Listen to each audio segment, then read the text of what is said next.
సరే, ఇప్పుడు ఆస్తి టాపిక్ వచ్చింది కాబట్టి ఒక హార్డ్ డిస్క్ ఒకటి మిస్ అయ్యింది, మీ దగ్గర ఉందని అంటున్నారు. మీకు ఇచ్చాను, ఎక్కడుంది? మీరే కదా నా రోజు తీసుకున్నారు.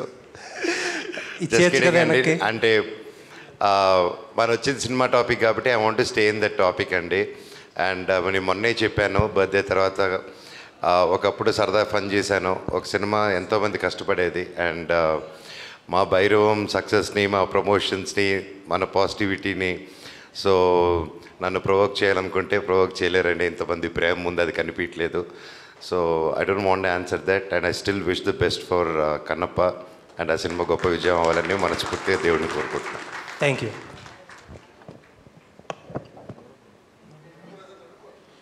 విజయ్ భయ్యా, ఈ కథని డీల్ చేయడంలో మీకు ఎక్కువ కష్టం అనిపించిందా, ఈ ముగ్గురు హీరోల్ని డీల్ చేయడంలో ఎక్కువ కష్టం?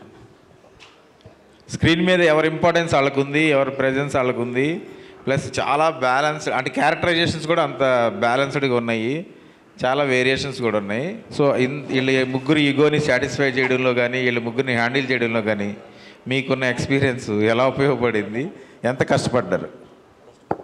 అంటే ముగ్గురిని హ్యాండిల్ చేయడం చాలా ఈజీ అయింది. నాకు ముగ్గురిని హ్యాండిల్ చేయడం చాలా ఈజీ అయింది. కథలో 3 క్యారెక్టర్ని బ్యాలెన్స్ చేయడం కొంచెం కష్టమైంది. కథ చేసుకున్న ప్రాసెస్లో, అంటే చేంజెస్ చేసుకున్న ప్రాసెస్లో 3 క్యారెక్టర్స్ని బ్యాలెన్స్ చేయాలి, ఆ ఇమేజ్ని పెట్టుకోవాలి. కంబ్యాక్ వస్తున్నారు కాబట్టి ప్రేక్షకులందరూ బాగా కనెక్ట్ అయ్యేలా ఉండాలి 3 క్యారెక్టర్స్ కూడా అనేసి కథలో కొంచెం నాకు టైం పట్టింది. కానీ ఆన్ షూట్ మాత్రం నాకు ముగ్గురితో చాలా ఈజీ అయిపోయింది. శ్రీని గారు, సరే, అంటే సీత నుంచి ప్రయాణం మళ్ళీ కొత్తగా స్టార్ట్ అయిన అనిపించింది. సీత, రాక్షసుడు, భైరవం చూస్తుంటే ఈ అండర్ డాగ్ క్యారెక్టర్స్ అనేవి మీకు బాగా వర్కౌట్ అవుతున్నాయి. అంటే పెర్ఫార్మెన్స్ వైజ్ చూసుకున్నా మీకు సినిమా బై సినిమా పెర్ఫార్మెన్స్ గురించి మాట్లాడుకుంటున్నారు ఈ 3 సినిమాల్లో. భైరవంలో కొన్ని సీక్వెన్స్లు అయితే టాప్ నాచ్ అనిపించింది. ఒక ఆర్టిస్ట్గా ఒక అప్లిప్ చూస్తున్నాం cinema by cinema.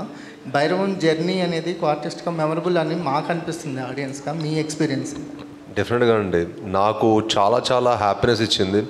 As a పర్ఫార్మర్గా ప్రతి ఒక్కళ్ళు ఈ సినిమా గురించి మాట్లాడుతున్నప్పుడు that's what my main aim is. ఎందుకంటే ఒక యాక్టర్గా లాంజివిటీ ఉండాలంటే మట్టుకి పర్ఫార్మెన్సే. That's what I believe in.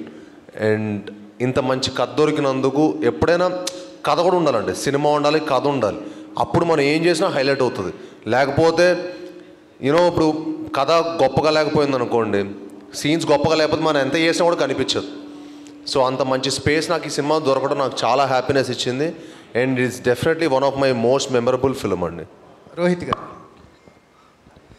సరే, అంటే ఒక ఇంటెన్సిటీని ఎక్కడ తగ్గించకుండా ఒక సెటిల్నెస్ని యాడ్ చేశారు. మాకు కంపారిటివ్లీ చూస్తే అది చాలా సూపర్గా వర్కౌట్ అయింది అనిపించింది. Thank you. ఒక అంటే మీరు తీసుకున్న జాగ్రత్తలు ఏంటి? కంపారిజన్స్లోకి వెళ్లకుండా మీ ఓన్ వర్షన్ డెలివరీ చేయడానికి కాన్షియస్గా తీసుకుని చేస్తున్నాను. యాక్చువల్ రైట్ టీమ్ ఉండడం ఇస్ ద బెస్ట్ థింగ్ అండి. విజయ్ క్లారిటీ ఉంది, సో ఏ క్యారెక్టర్ ఎలా బిహేవ్ చేయాలనేది. సో విజయ్తో మాట్లాడి ఇలా చేస్తున్నాను ఓకే కదా అనుకొని అలా చేయడం జరిగిందండి.